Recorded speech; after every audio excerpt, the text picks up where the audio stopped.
Здравствуйте, уважаемые подписчики и гости канала Коптим дома. Соберу дымогенератор с интегрированным в его нижнюю часть эжектором. В интернете подобных конструкций огромное количество, в том числе и промышленных, из нержавейки или крашеных, с клеймами производителей, и с другими маркетинговыми изысками.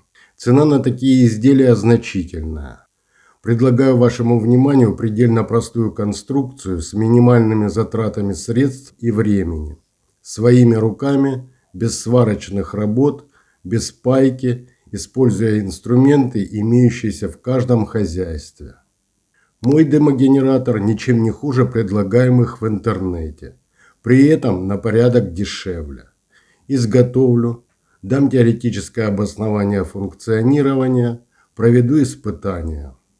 Дам объективную оценку дымогенераторам с нижней эжекцией. В целом, включая те, которые продают в интернете. Ну а там уж ваше дело, покупать или делать самим, или отказаться от затеи вообще. Однажды уже изготовил дымогенератор, тот, что проще простого. Ссылка в описании. Он без эжектора, то есть пассивный. Вне системы он не работает. Это, собственно, отрезок трубы диаметром 90-100 мм и длиной миллиметров 700, плюс-минус 100. У нижнего края 3 небольших отверстия. Они предназначены для поджига и для подачи воздуха в зону тления щепы. С противоположной стороны у того же края отверстие большего диаметра.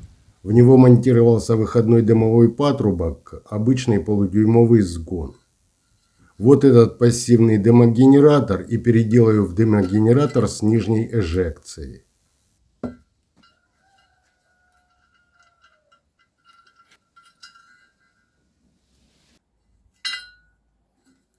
Напротив большего отверстия просверлил отверстие такого же диаметра. Вот, собственно, и вся переделка. Остается собрать дымогенератор, используя стандартные водопроводные полудюймовые фитинги. Фитинги можно приобрести в любом хозяйственном магазине по доступной цене. Монтирую выходной патрубок.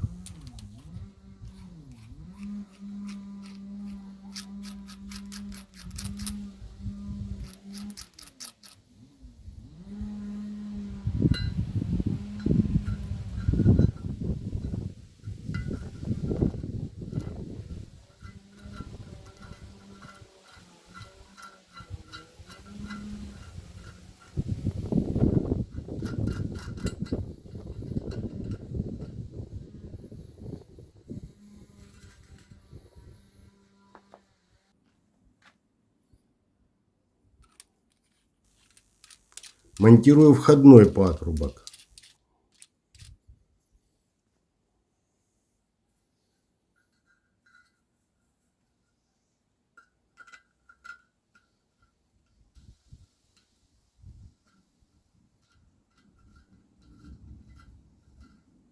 Пока зацепил его на гайку внутри трубы.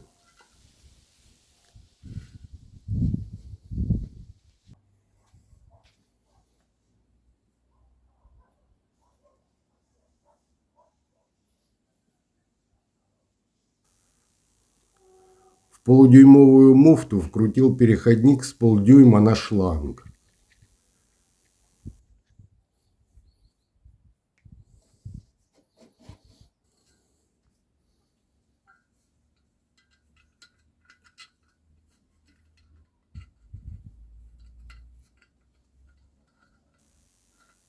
Муфту с переходником внутри трубы навинтил на входной сгон.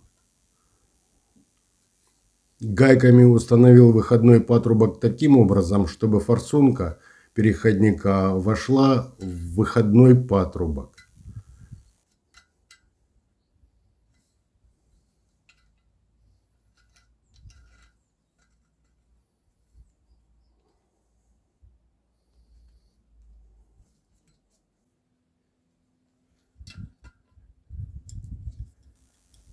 Конструкцию обтянул разводным ключом.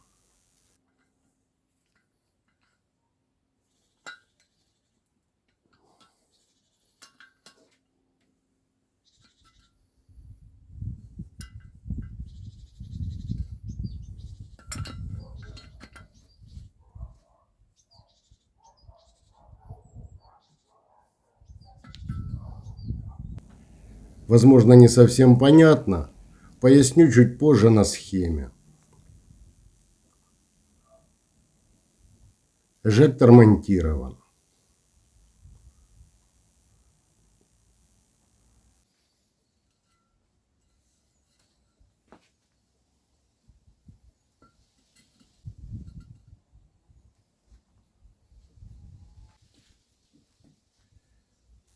Сборку установил на кирпич. Кирпич будет дном дымогенератора.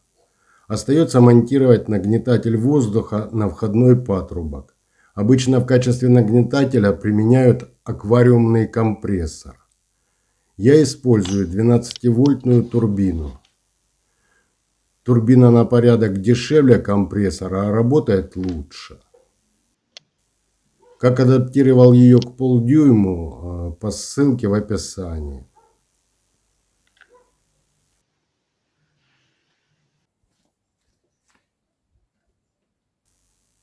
Навинтил турбину на входной патрубок.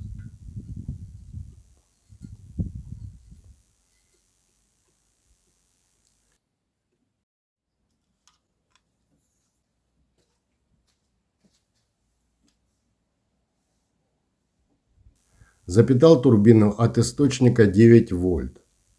В предыдущих видео, когда испытывал упрощенную конструкцию коптильни, ссылка в описании, пришел к выводу, что напряжение 9 вольт вполне подойдет для питания такой турбины.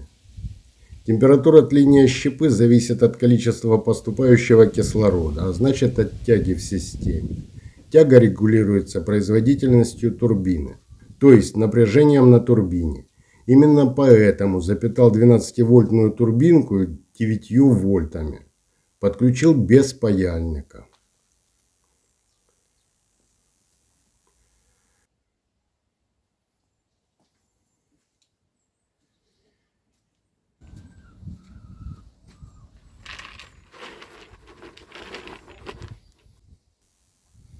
В дымогенератор засыпал немного самодельной щепы.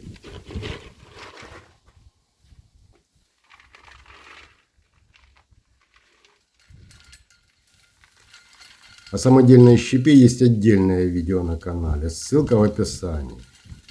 Все готово, поджигаю щепу.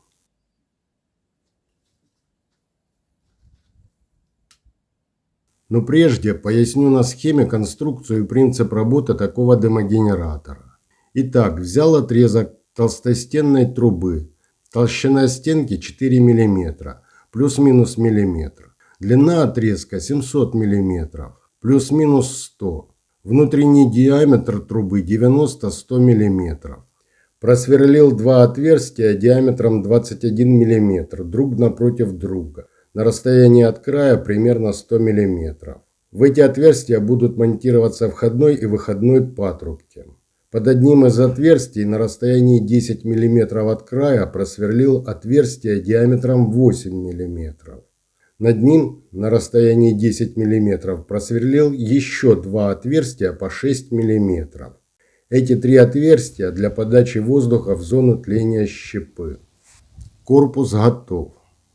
Монтирую в него выходной патрубок. На стандартный полудюймовый сгон навинтил гайку. Сгон вставил в большое отверстие, то что с противоположной стороны от маленьких отверстий. Внутри трубы на сгон навинтил вторую гайку. Выходной патрубок монтирован. На второй сгон, на длинный участок резьбы, навинтил гайку до упора. В большое отверстие, то что над малыми, вставил второй сгон с гайкой. Внутри трубы на сгон навинтил гайку. Это входной патрубок. В полудюймовую муфту вкрутил переходник с полдюйма на шланг. Переходник будет выполнять роль эжекторной форсунки. Муфту с переходником навинтил на входной патрубок внутри трубы. Гайками на входном патрубке и муфтой установил положение форсунки таким образом, чтобы форсунка была внутри выходного патрубка. При этом расстояние между основанием форсунки и внутренним краем выходного патрубка должны быть миллиметров 5, чтобы в этот зазор не проваливалась щепа. на входной патрубок снаружи, навинтил турбину и запитал ее. Конструкцию установил на кирпич. Теперь кирпич – дно дымогенератора. Засыпал щепу. Накрыл дымогенератор кирпичом. Это крышка. Дымогенератор с нижней эжекцией готов. Как это предположительно должно работать? Турбина создает несущий поток воздуха, который через форсунку под давлением поступает в выходной патрубок. В патрубке струя воздуха расширяется на всю площадь сечения патрубка. Скорость движения воздуха в патрубке снижается, но кинетическая энергия потока сохраняется. Дальше, двигаясь по патрубку, воздух работает как поршень, втягивает воздух из-за форсунки по ее внешней стороне. За форсункой образуется зона пониженного давления. В эту зону всасывается воздух из дымогенератора. Так как дымогенератор снизу и сверху закрыт кирпичами, то воздух в него поступает через небольшие отверстия под входным патрубком. Так возникает принудительная тяга в системе. Остается поднести открытый огонь к малым отверстиям. Пламя всасывается через малые отверстия и поджигает щепу. Затем через эти отверстия в зону тления втягивается воздух. Содержащийся в воздухе кислород поддерживает тление щепы. Сгенерированный в процессе тления щепы дым втягивается в эжекторе поток дыма смешивается с несущим потоком воздуха в пропорции 1 к 1. Так генерируется и формируется коптильная дымовоздушная смесь. С теорией, надеюсь, понятно. Вернемся к практическим испытаниям. Поджигаю щепу. Пытаюсь поджечь щепу. Что-то пошло не так. Щепа не разгорается. Нет тяги в системе.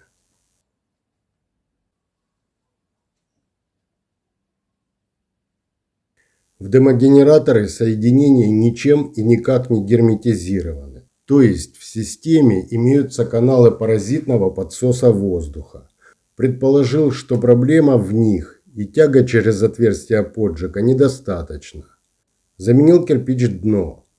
Вначале установил кирпич с отверстиями и сколами. Сейчас установил более ровный, более гладкий кирпич. Заменил кирпич крышку на крышку от своего рабочего дымогенератора. Система все так же не функционирует. Значит, проблема в самом эжекторе. Разберемся. Сопло форсунки вставлено в выходной патрубок миллиметров на 15 глубже, чем обычно вставлял в своих эжекторах. Значит, расстояние от сопла форсунки до выхода из патрубка сократилось. Сопло форсунки длиннее, чем обычно. Сечение форсунки меньше, чем обычно, на 3 мм. Все это привело к тому, что поток несущей среды, то есть струя воздуха из форсунки, сформирована более остро направленно. А расстояние до края выходного патрубка сократилось. В результате до выхода из патрубка несущая среда не успевает заполнить выходной канал. Эффекта воздушного поршня не получилось. Эжекции нет, эжектор не работает. Решил проблему просто. Удлинил выходной канал еще одним сгоном посредством полудюймовой муфты. Вот теперь все заработало. Испытания прошли успешно. Дымогенератор с нижней эжекцией генерирует дым ничуть не хуже других подобных генераторов, включая модные и блестящие, предлагаемые в интернете. При этом стоит он на порядок меньше, а время, затраченное на изготовление, не превышает времени похода на почту за дымогенератором, купленным в интернете. А теперь о главном. Лабораторные испытания прошли успешно. А вот испытания в процессе реального копчения проводить не буду. Не стану портить продукты. И дело даже не в том, что дым на выходе подобных конструкций имеет температуру выше 100 градусов и ни о каком холодном копчении не может идти речь. И не в том, что при температуре выше 100 градусов на выходе влажность дыма 100%. Остывая в коптильной камере, пройдя точку росы, в дыме конденсируется вода в виде аэрозоля. Конденсат образуется на внешней поверхности камеры и на самом продукте. В результате коптится мокрый продукт при 100% влажности дыма в присутствии водяного аэрозоля. Дело вот в чем. В зоне тления щепы образуется большое количество аморфных углеродов. Это угольная пыль, зола, пепел, сажа. Все это фактически уголь, не вступивший в химическую реакцию с кислородом. Уголь вместе с дымом поступает из дымогенератора непосредственно в коптильную камеру и оседает на продукт. Затем вместе с продуктом попадает в организм, в пищеварительный тракт. Предвижу возражение. А чем вреден уголь? Сам не токсичен, ни в какие реакции в организме не вступает, вреда не причиняет. Из организма выводится естественным путем. Больше того, уголь-сорбент применяется в медицине. Адсорбирует токсины в организме и вместе с ними выводятся естественным путем. Возможно, аморфные углероды на продукте даже полезны. Вероятно, все было бы именно так, если бы не было иначе. В зоне тления при высокой температуре образуется широкий спектр полициклических ароматических углеводородов, в частности бензопирен. Наиболее изученное соединение с доказанными канцерогенными свойствами. Бензопирен конденсируется на частицах угля, адсорбируется им и кристаллизируется в нем. Бензопирен также кристаллизируется вне угля в виде мельчайших нерастворимых в воде кристаллов. Все это оседает на продукт и с продуктом попадает в организм. Как бензопирен взаимодействует с живой клеткой, в частности с ДНК клетки, как химически модифицирует ее, как возникают мутации в геноме, которые приводят к трансформации нормальной клетки в опухолевую. О всем этом умолчу. Это медицинский аспект, в этом я не силен. Скажу только одно. Согласно информации из Википедии, бензопирен по степени воздействия на организм относится к первому, то есть к высшему классу опасности. Чрезвычайно токсичен для многих млекопитающих. Сильнейший канцероген. Вот и думайте, нужен ли вам такой ядогенератор, самодельный или купленный в интернете. А можно ли очистить дым на выходе этого или подобного дымогенератора от твердых нерастворимых частиц, от аморфных углеродов и полициклических ароматических углеводородов? В подобных конструкциях нет. Однозначно. На выходе дымогенератора с встроенным инжектором ничего с дымом сделать нельзя. Не получится ни очистить его, ни охладить. Любое малейшее сопротивление движению несущей среды, будь то фильтр или какая-либо клининг-система, или даже 1-2 поворота магистрали, приведет к дисфункции эжектора. Эжектор перестанет работать. И об этом уже говорил в ряде видео на канале. Даже 1-2 поворота магистрали на выходе эжектора снижают кинетическую энергию потока, создавая зону повышенного давления на выходе системы. При увеличении силы потока объем воздуха увеличивается, а кинетическая энергия, повышая давление, снижается. Избыток воздуха устремляется в дымовой канал, возникает обратная тяга. Именно поэтому предлагаемые в интернете дымогенераторы с нижней, верхней и внешней эжекцией непригодны для использования в коптильне. На выходе этих дымогенераторов ничего установить не удастся, ничего с дымом сделать невозможно, ни охладить, ни очистить. В своей коптильне проблему охлаждения и очистки дыма решил. В ней очистка реализована по принципу работы промышленных скруберов. На данный момент актуальная версия коптильни – версия 2.1. Не стану утверждать, что мое копчение безвредно, любые копчености вредны, но мое на порядок, может на несколько порядков, безопаснее и качественнее. До встречи на канале.